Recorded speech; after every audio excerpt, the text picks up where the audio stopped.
মাসখানেক ধরেই এটাই আলোচনার কেন্দ্রে ছিল যে শঙ্কর সিংহ তার দুর্গ ধরে রাখতে পারবেন কি পারবেন না।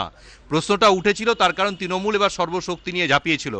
আমরা আমাদের কাছে পেয়েছি শঙ্কর সিংহকে, সরাসরি আমরা তার প্রতিক্রিয়া জানতে চাইব।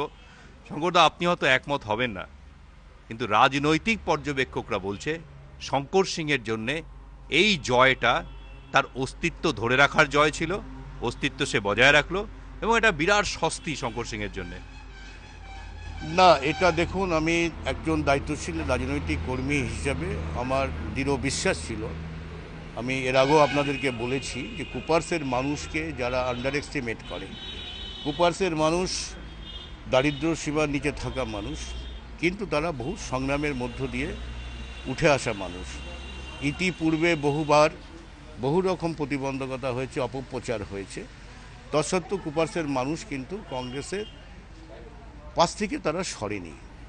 কিন্তু পার্থক্যটা কোথায় হলো, যে এই যে আমাদের রাজ্যে পরিবর্তন হলো, পরিবর্তনের পরে যে প্রত্যাশা ছিল আমাদের সকলেরই, বা ওখানকার নির্বাচক মণ্ডলীর যে প্রত্যাশা ছিল, সেই প্রত্যাশাটাকে বর্তমানে আমাদের শরিক রাজনৈতিক দল, সে দল সঠিকভাবে মূল্যায়ন করতে পারলেন না। তাদের একটা ধারণাই তৈরি হয়ে গেল।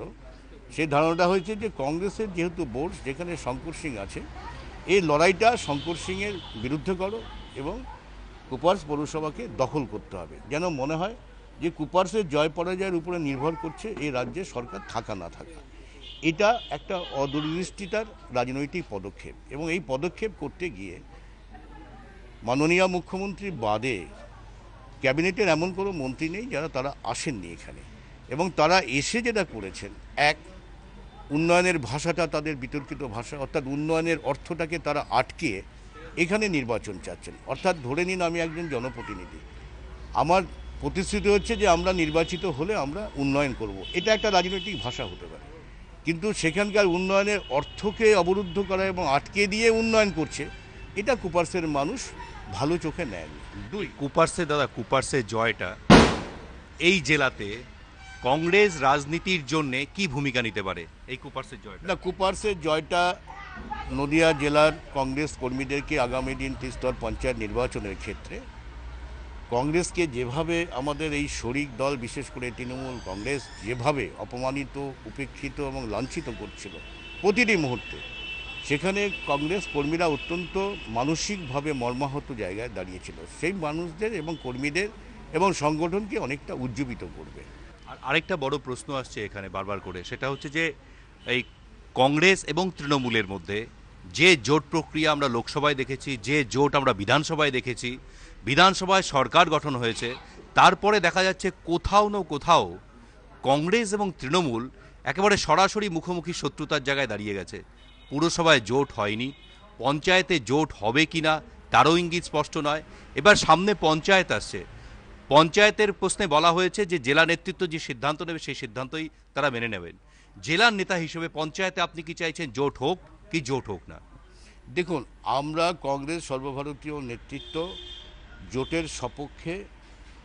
বিগত লোকসভা থেকে বিধানসভা পর্যন্ত আমরা জোটটা করেছি। এই জোটটা আমরা অনেক ক্ষয়ক্ষতি স্বীকার করেও আমরা মেনে নিয়েছি।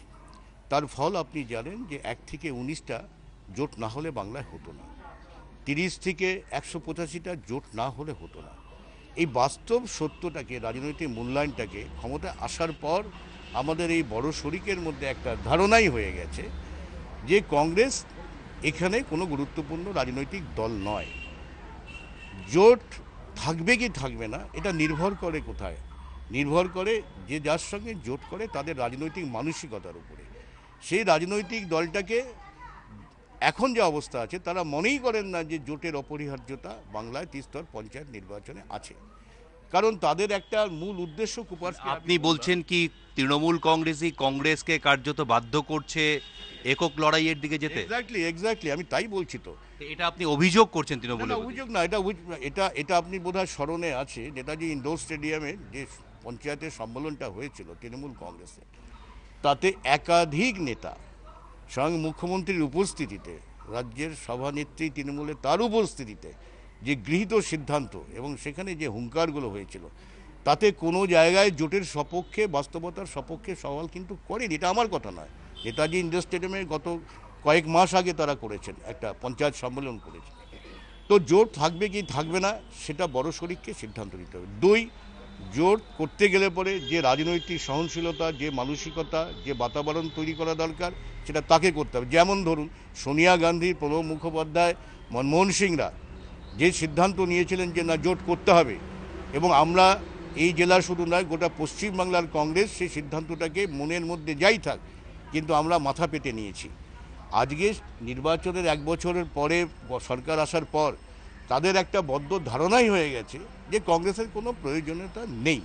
এটা যদি তারা মনে করেন তার জন্য আমরা প্রস্তুত আছি। আগামী দিনে তারা যদি আমাদেরকে সে রাস্তায় ঠেলে দেন আমরাও প্রস্তুত আছি। কিন্তু কংগ্রেসের সামনে কিন্তু একটা বড় চ্যালেঞ্জ পঞ্চায়েত ভোট, এই কারণেই কংগ্রেসকে প্রমাণ করতে হবে যে কংগ্রেস জোট রাজনীতির একটা অপরিহার্য অঙ্গ। কিন্তু পঞ্চায়েতে যদি বিপর্যয় ঘটে কংগ্রেসের, এই কথাটাও মাথায় রাখতে হবে কংগ্রেসকে। তাহলে আগামী দিনে কংগ্রেস কি পশ্চিমবঙ্গের রাজনীতিতে আর প্রাসঙ্গিকতা খুঁজে পাবে? দেখুন, আপনি যে প্রশ্নটা আমাকে করলেন এই প্রশ্নটা আমি একইভাবে